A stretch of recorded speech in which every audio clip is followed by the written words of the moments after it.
بسم اللہ الرحمن الرحیم۔ السلام علیکم ورحمۃ اللہ وبرکاتہ۔ میں ہوں اسما خاتون اور یہ میرا YouTube channel ma'am Asma. Facebook page آپ ملاحظہ کر رہے ہیں Islam is way of life, on Instagram Asma Khatoon Asiya. اقرا قاعدہ تختی نمبر 16 واولین ہم پڑھ رہے تھے، افونا تک ہم نے پڑھا تھا۔ اب آگے پڑھیں گے۔ ہم نے سیکھا تھا کہ واولین کے بعد والے حرف پر جب وقف کیا جاتا ہے تو واولین کو کیسے ادا کیا جائے گا اور الفاظ میں واولین کو کیسے پڑھا جائے گا۔ اب ہم آگے پڑھتے ہیں۔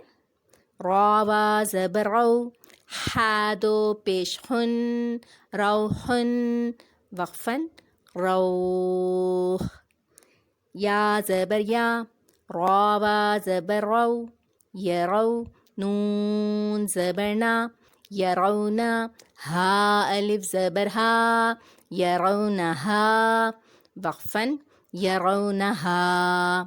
یہاں پہ ہا دیکھیں الف مدہ ہے، اور الف مدہ ہم پڑھ چکے ہیں کہ وقف کی صورت میں اسی طرح رہے گا۔ حمزہ وا زبر او، ہا زبر ہا، اوہا نون زبرنا، اوہنا وقفن اوہن۔ حا وا زبر حو، لام زبر لا، حولا، ہا الٹا پیش ہو، حولہ وقفن حولہ۔ یا وا زبر یو، میم زبر ما، یوما وقفن یوم۔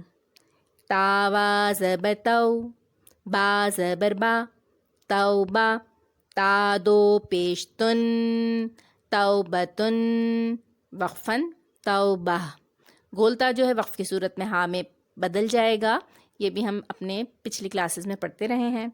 فا وا زبر فو، قاف زبر قا، فوقا وقفن فوق۔ یا نون زبر ین، ہا وا زبر ہو، ینہو نون زبر نا، ینہونا وقفن ینہون۔ اچھا یہاں پر ایک اور چیز دیکھیں، میں نے اس کو ین پڑھا، ین بھی نہیں پڑھا اور ین بھی نہیں پڑھا۔ ین یہ اظہار ہے، یہاں پہ ہم نے اظہار کا قاعدہ کیا ہے کیونکہ آگے ہا آ رہا ہے جو کہ حروف حلقی میں سے ہے، اور نون ساکن کے بعد جب کوئی حروف حلقی میں سے کوئی حرف آتا ہے تو وہاں پر ہم اظہار کرتے ہیں، نون کی آواز کو ظاہر کر کے پڑھتے ہیں۔ ین، یا نون زبر ین، حمزہ وا زبر او، ین او نون زبر نا، ین اونا وقفن ین اون۔ یہاں پر بھی دیکھیں ین پہ ہم نے اظہار کیا ہے نون ساکن پر۔ اللہ تعالیٰ ہمیں صراط مستقیم پر چلائے، آمین۔ السلام علیکم ورحمۃ اللہ وبرکاتہ۔